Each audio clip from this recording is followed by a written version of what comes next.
अगर तुम्हारा paper NEET का है तो क्लीन हो जाएगा, तुम्हारा पेपर होगा नीट एंड क्लीन।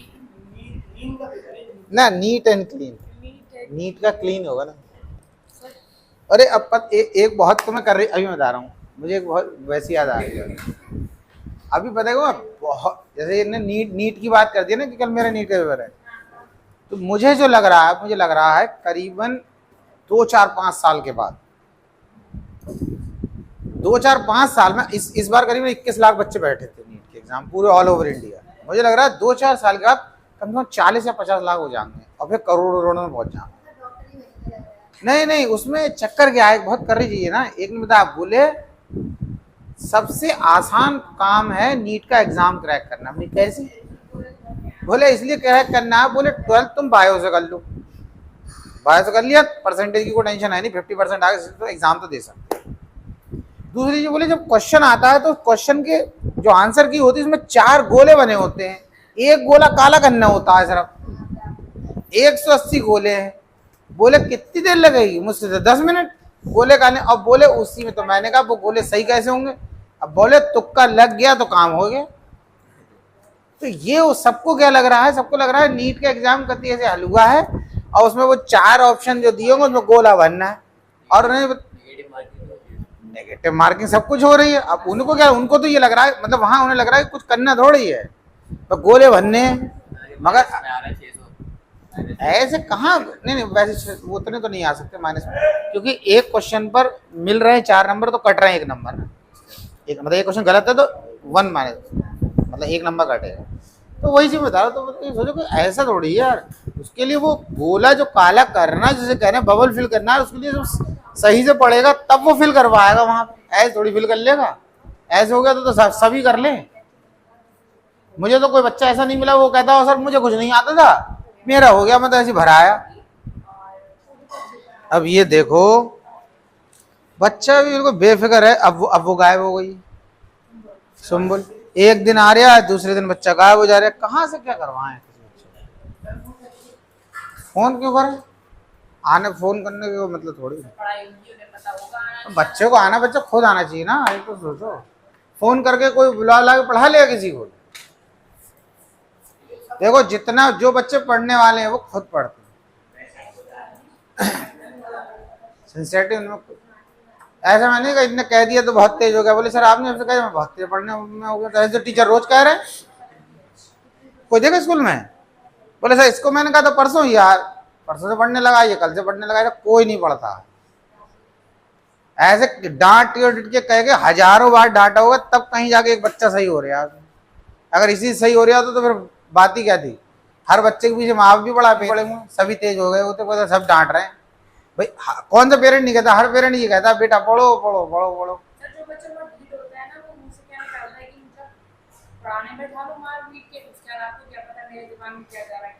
बस जबरदस्ती, मान लो किसी बच्चे को डांट दिया, मान लो मेरा बच्चा, मैंने उसे डांट उठ के बिठा दिया, और बैठ गया, वो क्या कुछ समझ में नहीं आ रही है, अब क्या करूंगा? ऐसे उठाए डेरिवेशन के दिमाग में उछल, बोले गुस्सा, ऐसे तो कर नहीं सकते कुछ नहीं। जब ये क्या ना, मैं सब बच्चों को पता क्या कहता हूँ, चाहे कोई बच्चा पढ़ाई कर रहा है या जैसे घर में कोई शादी वाला प्रोग्राम है, या तो कंपटीशन की पढ़ाई कर रहा है, मतलब उसकी तैयारी कर रहा है, या स्कूल पढ़, अगर जैसे आप घर में कोई प्रोग्राम है, एक आप लेबर वर्कर ले आते हो वो काम करेगा, और एक आपका घर का बंदा काम करेगा।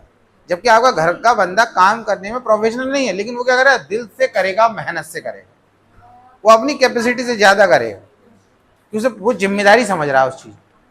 अब लेकिन जो तुम लेबर का लेके वो बैठा, अरे तुम बोले यार ये कर दो, बोले हाँ ठीक कर दे, फिर वो बैठ गया। वो ये नहीं कहेगा भी और कोई तो काम नहीं रहेगा, मैं चलो तुम मतलब टाइम कम ऐसा करके बताओ कोई काम। तो ये जो डिफरेंस है, यही चीज पढ़ाई में, जो बच्चा खुद सिंसियर होगा ना वो खुद पढ़ेगा फिर, और जब उसमें सिंसियरिटी नहीं है तो कुछ नहीं करेगा। अब को कहते हैं डांटने, टीचर तो डांटते हैं ही, टीचर भी डांटते रहते, माँ बाप भी डांटते रहते हैं। उस डांटने पर मुझे नहीं लगता, जब डांटते हैं तो कुछ में 1-2% में फर्क आता है। अगर डांटने से तो टीचर तो रोज ही डांट रहे, रोज ही भाषण दिए बड़ा क्लास में, तो अगर 2-4 दिन होगा, कितने दिन में बच्चे ही बता देता कि सर 30 दिन डांट लो तो 31वें दिन से पढ़ना शुरू कर दूंगा मैं। एक आध कोई बच्चा हो जाता है सही। मुझे समझाने से तो मुझे उसके कंपेरिजन में मुझे लगता है कि समझा तो ज्यादा मोटिवेट कर तब थोड़ा बहुत ज्यादा डिफरेंस आया। डांटने में तो बच्चा और कहता अच्छा ये बहुत बोल रहे हैं, ठीक है। और कई तो बच्चे इतने कर रहे वो कहते जैसे किसी को बेटा पढ़ो ये तो कहता तुम्हारे कितने परसेंट नंबर आए तुम अपने बता दो। अब पता चल टीचर बड़ा हुआ 30 साल पहले का, वो कह रहे अरे हमारे टाइम तो टॉपर के आते थे 65 बस, इधर 70 में भी तुम्हें चैन नहीं पड़ रहा है और खुद 60% 65% लेके बैठे हैं। मगर उन्हें बताओ तो 60-65% वो तुमने 30 साल लोगों को पढ़ा नहीं रहा, कुछ नहीं कर रहा। तो हम लोगों के टाइम में नहीं डिवीजन तो 60 आ गए तो बोले वो बड़ा उससे बोलते अरे फर्स्ट डिवीजन आ गई है, बहुत ऐसा लगता जाने क्या कर लिया है, कहते हमें हीरो है। और दूसरे से पूछते कोई दूसरा पूछ रहा है सेकंड डिवीजन, अरे बोले 60% काम सेकंड, किसी की थर्ड डिवीजन। अब पूछते ही नहीं, क्यों? अगर हम क्लास में पूछ ले फर्स्ट डिवीजन किसकी तो सभी खड़े हो जा रहे हैं, कह रहे सभी की फर्स्ट डिवीजन है। बताओ अरे 60% से ऊपर अधिकतर नंबर मेरे को लग रहा है 90% तो बच्चे हम तो पढ़ा रहे हैं वो 60 से ऊपर ले आ रहे हैं 10th में, 90 से ऊपर 90% से ऊपर आ रहे हैं, वरना वैसे तो 90% से ऊपर लेके आ रहे हैं। तो बहुत अंतर आ गया तो पहले के में। अच्छा तो देखो बच्चे देखो ये देखो वो लात मार रहे हैं कैमरे को, यार ऐसे मत करो यार, मुझे गलत बात है। हाँ टांग तुम्हारे आगे बढ़, ये इसकी आदत के हिसाब से उसके पैर है क्या दूसरे काम में टांग अड़ाना इसलिए इसके पैर आगे बढ़ा, मत हिलाओ सर, ठीक है। अब तो देखो जो प्रॉपर्टीज पढ़नी डायमैग्नेटिक पैरामैग्नेटिक फेरोमैग्नेटिक। अच्छा ये तो पता लगा फ्लू बहुत चल रहा है आजकल। हाँ थोड़ा ध्यान रखना, जैसे किसी को ज्यादा घर में थोड़ा सेफ्टी रखना है। चलो ठीक, देखो इधर देखो कराया डायमैग्नेटिक पैरामैग्नेटिक फेरोमैग्नेटिक। अब क्या है इसकी डेफिनेशन लिखवा दिया और उसके एग्जाम्पल लिखवा दिया। अब इसकी कुछ प्रॉपर्टीज हैं, उन प्रॉपर्टी पे डिस्कस करेंगे। तो जो प्रॉपर्टीज हैं उस प्रॉपर्टीज पर एक टेबल बनी हुई, क्या है एक टेबल बनी है एनसीईआरटी में, जहां तक मेरा 5.3 नंबर है, टेबल नंबर है और 147 पेज नंबर है। उसमें तो बुक है, निकालो जरा, एनसीईआरटी है किसी के पास में? टेबल बनी हुई है 5th चैप्टर में और उसका नंबर है 5.3 5th चैप्टर में बनी हुई है टेबल। अब इसकी इंपॉर्टेंस थोड़ा समझना। बात यह है कि आपको जब प्रॉपर्टी पूछा जाएगा डायमैग्नेटिक पैरामैग्नेटिक और फेरोमैग्नेटिक, तो होता यह है कि आप सोच रहे हो कि डायरेक्ट प्रॉपर्टी पूछ लें, राइट डाउन द 3 और 2 और 5 प्रॉपर्टी, ऐसा नहीं करते। तो बच्चा क्या करता है 8-10 जो प्रॉपर्टी दे रहे हैं सबसे आसान वाली पकड़ा यार, सबसे आसान वाली। उसके बाद वो क्या करते थे, खुद बोल देते, वो कहते हैं write down the properties of diamagnetic paramagnetic and ferromagnetic substance on the basis of magnetic susceptibility, relative permeability और परमेबिलिटी। अब इसका मतलब जैसे तुमने कोई आसान याद कर रही हो इससे मतलब नहीं है, आपको कह रहे हैं इन्हीं 3 के अकॉर्डिंग डिफाइन करो। अब इन 3 के अकॉर्डिंग कर दिया तुमने, उसमें लिख दी 5 अलग से प्रॉपर्टी, एक नंबर नहीं मिलने वाला। तुम्हें पूछा कुछ है, तुम डिफाइन कुछ कर रहे हो। तो ये जो जब भी आई तो इसलिए आपको इन 3 प्रॉपर्टी को याद करना बहुत जरूरी है। अब जैसा ये लिखा हुआ है जब ये समझ में आएगा तभी ये याद हो पाएगा। ये greater than, less than, equal to, तो मामला लगता क्या है ये ड्रामा, लग रहा है नहीं लग रहा है?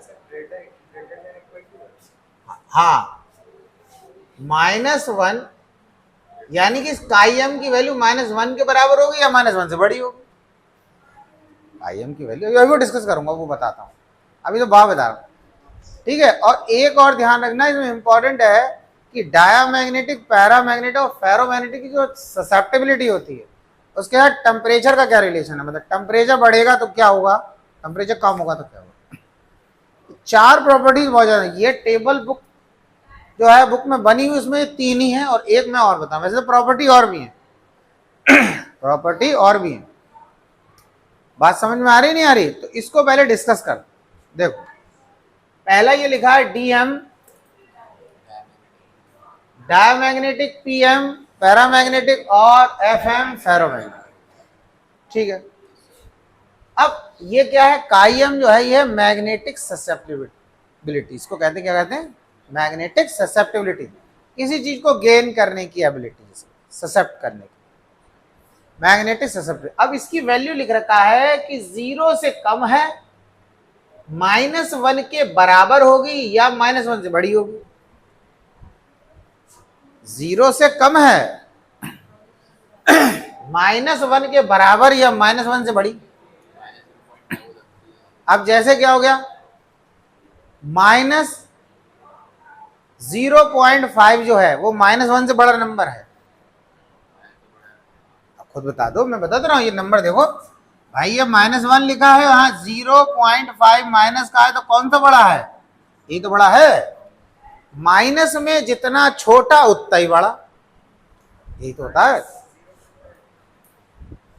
-0.5 0 नहीं,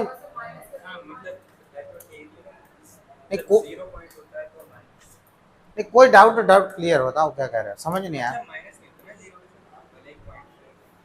क्या कह रहे हो, समझ नहीं आया।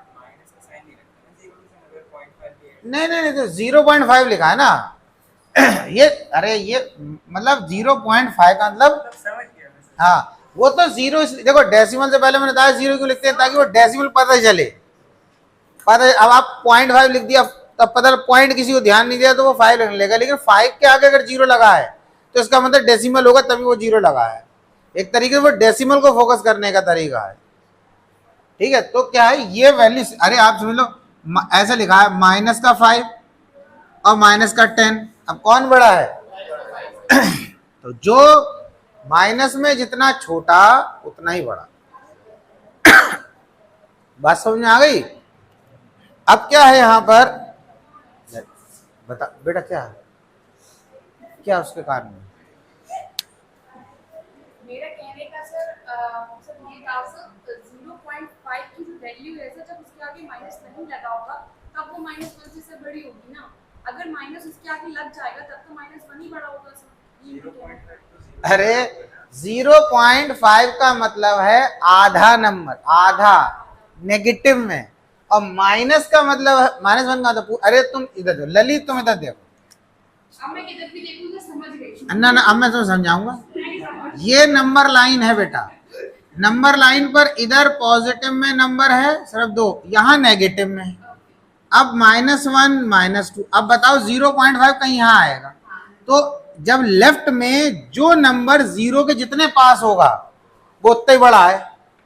अब जैसे मान लो मैं कह दूं -1 और -2 में, तो -1 0 के ज्यादा पास है, -1 बड़ा है -2 से। अब -2 की जगह मैं -3 ले लूंगा, -3 -2 में, तो -2 बड़ा है, -3 छोटा है।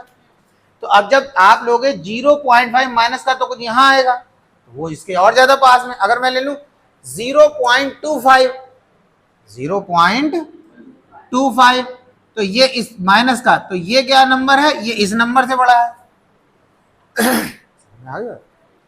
कोई बात है, इधर बताने ताकि उस पर डिस्कस हो पाए ना। अब ऐसे तो पता डाउट रहेगा तो फिर कैसे क्या बने। अब इधर देखो, तो क्या हो रहा है, जो डायामैग्नेटिक है उसका कायम मैग्नेटिक ससेप्टिबिलिटी 0 से कम है, वो कह रहे हैं माइनस के बराबर या माइनस से बड़ी होगी। तो माइनस से बड़ी होगी तो उसका मतलब वैल्यू आप अंदाजा लगा लें कितनी हो सकती है, 0.25, 0.5, 0.75, 0.9, -1 से बड़ा हो, -1। अब बात यह है कि कायम की वैल्यू, खास बात है कि 0 से कम है, यानी कि नेगेटिव है। कायम क्या है, नेगेटिव है। तो कायम नेगेटिव क्यों होता है, इसलिए होता है कि डायामैग्नेटिक की, बेटा आपको जब प्रॉपर्टी बताया गया तो ये बोला गया कि जब हम किसी सब्सटेंस को मैग्नेटिक फील्ड में रखते हैं और नॉर्थ के सामने नॉर्थ बन जाता है, साउथ के सामने साउथ, तो अप्लाइड मैग्नेटिक फील्ड इधर जा रही होती है, और ये जो सब्सटेंस मैग्नेटाइज हुआ जिसे हम डायामैग्नेटिक बोल रहे हैं, वो अपोजिट डायरेक्शन में मैग्नेटाइज हुआ, यानी कि उसकी मैग्नेटिक फील्ड अंदर साउथ से नॉर्थ की तरफ चल रही है। डायामैग्नेटिक कहते हैं जो अपोजिट डायरेक्शन में मैग्नेटाइज हो जाए, अप्लाइड मैग्नेटिक फील्ड इधर जा रही है, उसके अंदर मैग्नेटिक फील्ड इधर जा रहे। समझ आई बात? तो इसीलिए काइम की वैल्यू डायमैग्नेटिक के लिए नेगेटिव होती है, अपोजिट डायरेक्शन में मैग्नेटाइज होते हैं, इसीलिए। ये समझ में आ गया? लेकिन पैरामैग्नेटिक की वैल्यू और फेरोमैग्नेटिक की वैल्यू पॉजिटिव है, क्योंकि साउथ के सामने क्या बनेगा? साउथ, और नॉर्थ के सामने क्या बनेगा? नॉर्थ। पैरामैग्नेटिक में क्या होता है? डायग्राम याद आ रहा है नहीं आ रहा है? मतलब इस तरीके से, नॉर्थ के सामने साउथ, साउथ के सामने नॉर्थ, ऐसा बनेगा ना। अपोजिट पोल डेवलप हो रहा है। अब इसमें क्या हो रहा है? अप्लाइड मैग्नेटिक फील्ड ऐसे जा रही है, और इसके जब ये मैग्नेटाइज हो गया, इसके अंदर की मैग्नेटिक फील्ड भी ऐसी है। तो पैरामैग्नेटिक और फेरोमैग्नेटिक के अंदर जो मैग्नेटिक फील्ड होती है वो अप्लाइड मैग्नेटिक फील्ड के डायरेक्शन में होती है। इसीलिए काइम की वैल्यू पैरामैग्नेटिक और फेरोमैग्नेटिक के लिए पॉजिटिव है, लेकिन डायामैग्नेटिक के लिए नेगेटिव है। इतनी बात आ गई समझ में? अब देखना, जैसे एग्जाम में क्या करते, कोई भी काइम की वैल्यू दे दी, जैसे उन्होंने ऐसे नंबर दे दिया, उन्होंने कहा काई एम -0.8694, उन्होंने कहा बताओ जिस सब्सटेंस की ये वैल्यू दे रखी है मैग्नेटिक ससेप्टिबिलिटी की, वो कैसे, कौन सा सब्सटेंस है? डायमैग्नेटिक है, पैरामैग्नेटिक, फेरोमैग्नेटिक? बताओ कौन सा लग रहा है?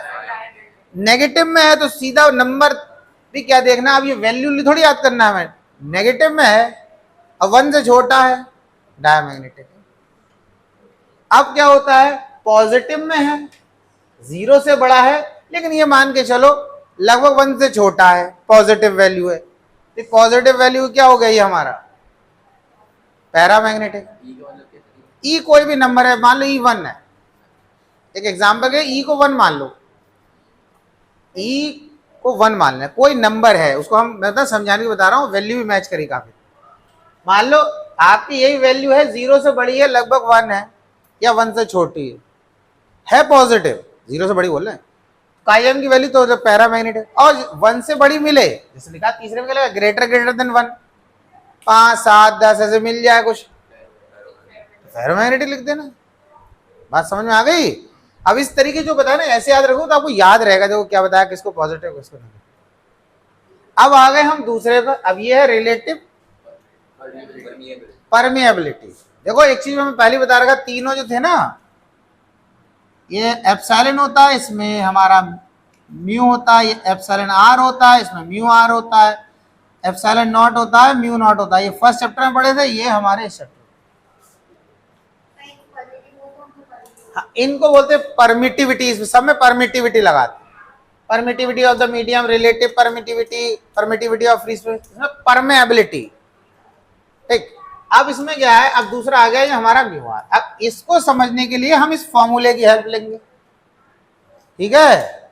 सोना नहीं है, इसको समझने के लिए हम इस फॉर्मूले, इसको समझने के लिए इस फॉर्मूले की हेल्प लेंगे। अब इधर देखो क्या है, ये जो म्यू आर है ये 1 + काई एम के बराबर होता है, ये फॉर्मूला होता है। समझ में आ रहा है? अब क्या होगा? अब ये सोचो कि अगर एग्जाम्पल समझना, अगर हमारी काई एम की वैल्यू नेगेटिव हो जाए, काई एम की वैल्यू इसके डायमैग्नेटिक के लिए तो नेगेटिव ही है, लेकिन खास बात क्या है, वो नेगेटिव में -1 से छोटी नहीं है। तो 0 और -1 के बीच में कोई नंबर ले लो, नेगेटिव नंबर। तो मान लो हमने ले लिया 0.75 माइनस में, तो काई एम की वैल्यू हमने क्या ले लिया? डायमैग्नेटिक के लिए कितनी है? माइनस में 0.75। तो जब इस 1 में से माइनस करोगे तो कितना आ जाएगा? 0.25 आ जाएगा। तो ये जो म्यू आर की वैल्यू आ गई, ये कैसी आ गई? पॉजिटिव आ गई। पॉजिटिव तो आई, लेकिन 1 से तो छोटी है, 1 से छोटी है भाई। इस 1 में से जब भी कोई नंबर माइनस होगा तो वैल्यू 1 से छोटी आनी है, बस। समझ में आ रहा है?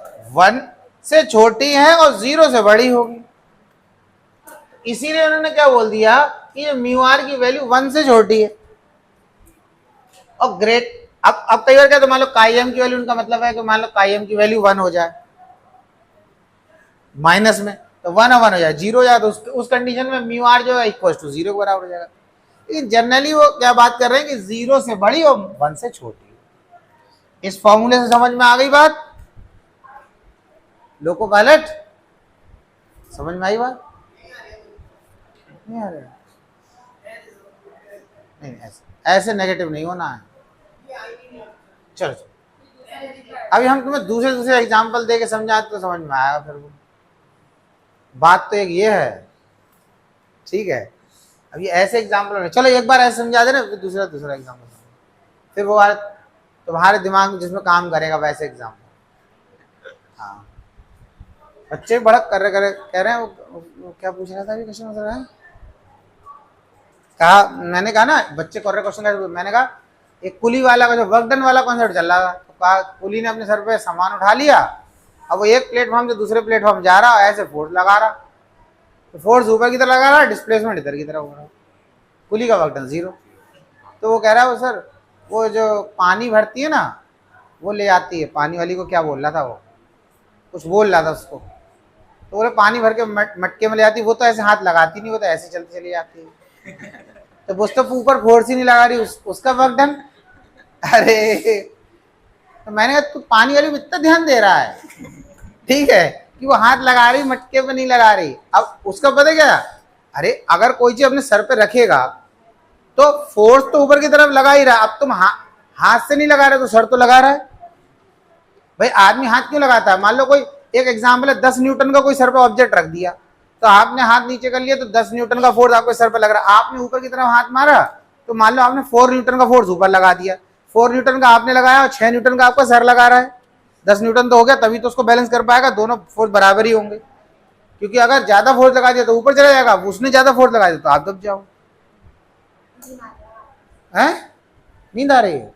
हाँ, तो क्वेश्चन कितना अच्छा है कि वो हाथ नीचे करके जा रही तो हाँ, तो बिना मटकी को, कई लोग होते हैं ना मटकी से पानी ले आते हैं तो वो हाथ नहीं लगाते, वो ऐसे चलते चले आते हैं, तो उसे लग रहा है वो फोर्स कहाँ लगा रहा है, मतलब हमने ये बोल दिया ना कुली ऐसे करके हाथ लगा लेता फोर्स लगा रहा है, अगर वो तो हाथ नीचे होते हैं। अभी तो देखो अब क्या हो रहा है बेटा, दूसरे वाले को देख लो। अब इसमें हमने पहले बता दिया कि जो कायम की वैल्यू है वो 0 से बड़ी होगी, 0 से बड़ी होगी, तो 0 से बड़ी होगी तो पहली चीज तो समझ लो, यहाँ पैरामैग्नेटिक के लिए कायम की वैल्यू नेगेटिव नहीं होती। अब अगर आप इस फॉर्मूले में 0 से बड़ा कोई नंबर पुट करते हो तो वैल्यू क्या होगी, 1 से कुछ ज्यादा आएगी, तो यहां पर वही लिखा है म्यू आर की वैल्यू 0 से बड़ी होगी 1 प्लस, ये कोई भी नंबर है पॉजिटिव नंबर, मगर नंबर छोटा है, ये भी छोटा नंबर, बात समझ में आ रही है? इसकी कोई वैल्यू फिक्स नहीं है तभी इसको नहीं लिखा, लेकिन एक जैसे एक रेंज होती है ना कि छोटा नंबर होगा हाफ, 0.25 या 1, ऐसे मैंने एक एग्जाम्पल बताया, मैं तो 1 के हिसाब समझा देता हूँ, 1 के हिसाब समझ में आया था, कायम को 1 मान लो। अब क्या हो रहा है, अब यहाँ आ गए तो भैया उसमें क्या, कायम की वैल्यू 1 से बड़ी है, जब 1 से बड़ी है, ग्रेटर देन दे रखा है, तो जब यहाँ 1 से कोई बड़ी बड़ी मान लो आपने यहाँ पे 2 पुट कर दिया तो यहाँ पे 3 आ जाएगा इसकी वैल्यू, 1 से बड़ी आ जाएगी काफी। ये चीज समझ में आ गई? अब ये जो तीसरा वाला है ना, ये तीसरा वाला बेटा, ये फॉर्मूले से समझ में नहीं आया, ये समझ में आएगा इस डायग्राम से। अब कैसे, देखो ये जो म्यू नॉट है, ये है खाली जगह की, खाली फ्री स्पेस या एयर अगर कहीं पर है, उस जगह की मैग्नेटिक लाइंस को पास करने की परमेबिलिटी, परमिट करने की एबिलिटी। अब इसमें एक चीज समझो, मान लो कि ये अभी डायामैग्नेटिक सब्सटेंस था हमारा, इसको हमने बाहर रख रखा था, ऐसे बहुत आसान है, इसमें कोई मैग्नेट की प्रॉपर्टी नहीं थी ना, इसमें मैग्नेट, मैंने आपको बताया डायमैग्नेटिक को बाहर निकालो तो वो एज इट इज न्यूट्रल हो जाता है, उसमें कोई पोल नहीं होते, कुछ नहीं। तो अभी क्या हो रहा है, यहां पर ऐसे करके ये मैग्नेटिक लाइंस पास हो रही है, ये हमारी क्या है, अप्लाइड मैग्नेटिक। अभी 1 2 3 मैग्नेटिक लाइन पास हो रही है, ठीक है। हम इसमें और थोड़ा सा, मैं इसको ऐसा करता हूं, थोड़ा रब करके बना देता हूं दोबारा से, तो और अच्छे से आपको समझ में आए। एक अलग अलग बनाया, तीनों का जो है ना, डायामैग्नेटिक, पैरामैग्नेटिक और फेरोमैग्नेटिक का अलग अलग बनाया।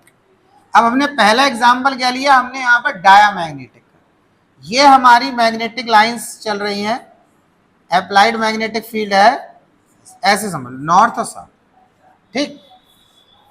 अब हमने क्या करा, एक डायमैग्नेटिक सब्सटेंस लिया, उठाया, बड़ा सा इसमें रख दिया। मैं थोड़ा थिक बना दे रहा हूँ, थिक ऐसे, ये हमारा डायमैग्नेट, थिक बना दिया मैं, समझ आ रही बात। जब ये थिक डायमैग्नेटिक सब्सटेंस में रखा तो ये मैग्नेटाइज हो गया। अब इसके इस साइड क्या बन गया, नॉर्थ, और इस साइड बन गया साउथ। अपोजिट डायरेक्शन में मैग्नेटाइज होता ना। अब इसकी मैग्नेटिक फील्ड अपोजिट डायरेक्शन में आने लगी। तो अभी इसमें से कितनी मैग्नेटिक लाइन पास हो रही, 1 2 3 पास हो रही, मान लिया। जब ये मैग्नेटाइज हो गया तो इसके अंदर भी मैग्नेटिक फील्ड प्रोड्यूस हो गई, उस मैग्नेटिक फील्ड का डायरेक्शन हो गया अपोजिट। तो मान लो इस लाइन ने इस वाली लाइन को क्या कर दिया, कैंसिल। तो ये बताओ, पहले इतनी जगह में 3 मैग्नेटिक लाइन पास हो रही, डायमैग्नेटिक सब्सटेंस रखने के बाद वो नंबर ऑफ मैग्नेटिक लाइन बढ़ी है, कम हुई, कम हो गई। तो इसका हम बोल सकते हैं कि जो डायमैग्नेटिक है उसकी परमेबिलिटी जो है, परमिट करने की एबिलिटी खाली जगह से कम है। यही लिखा हुआ है कि म्यू जो है permeability of the medium, medium की मैग्नेटिक लाइन को परमिट करने की एबिलिटी खाली जगह से कम है। तो खाली जगह में जितनी पास हो रही, जैसी डायमैग्नेटिक रखोगे वो उधर से मैग्नेटिक लाइन को कम कर देगा। मान लो 50 मैग्नेटिक लाइन इधर जा रही, इसके अंदर 20 बन गई इस तरफ, तो पता चला नेट कितनी हो गई, इधर 30 हो गई। ये हो जाएगा। भाई देखो एक चीज, मैंने इसको मैं फॉर्मूले के अकॉर्डिंग नहीं समझा सकता। आप क्यों, अगर मैं यहाँ किसी तरीके से जस्टिफाई कर दूं ये इससे ज्यादा है, तो इधर पे पता लगे ये अब जिससे ज्यादा हो गया, अब इसको कैसे समझाऊंगा, फॉर्मूले उसी फॉर्मूले। तो सबसे आसान तरीका आप ये समझो, ये चीज समझ में आई, इधर पर इसकी वैल्यू इससे। अब क्या होता है, अब हम बात करेंगे पैरामैग्नेटिक। अब पैरामैग्नेटिक में क्या हो रहा है कि अगर ये सब्सटेंस पैरामैग्नेटिक है और हमने इसको रखा, तो हमें पता भाई साउथ, नॉर्थ के सामने साउथ, साउथ के सामने नॉर्थ, और 3 तो मैग्नेटिक लाइन इससे पास हो रही, इसकी 2 और बन गई। तो बताओ मैं अब मैग्नेटिक लाइन बढ़ गई, कम हो गई। तो पैरामैग्नेटिक की परमिट करने की एबिलिटी खाली जगह से ज्यादा है। अगर खाली जगह में 50 मैग्नेटिक लाइन पास हो रही है, हमने कोई पैरामैग्नेटिक रख दिया, 20 उसकी हो गई, तो 70 हो गई। समझ आ रही बात। अब आ गए यहाँ फेरोमैग्नेटिक। फेरोमैग्नेटिक का ये केस है कि फेरोमैग्नेटिक को रखा, बिल्कुल ये केस होगा, 50 मैग्नेटिक लाइन ऐसे जा रही, पैरामैग्नेटिक तो 20 बनी, फेरोमैग्नेटिक में और 30 बन गई, तो और हो गई 80। ठीक है ना, ठीक है। तो ये प्रॉपर्टीज थी जो मैंने आपको एक्सप्लेन करी। आप इनको 2-4 बार प्रैक्टिस करना, जो थ्योरी के हिसाब से मैंने बताया है उसी के हिसाब से आप इसे तैयार करें।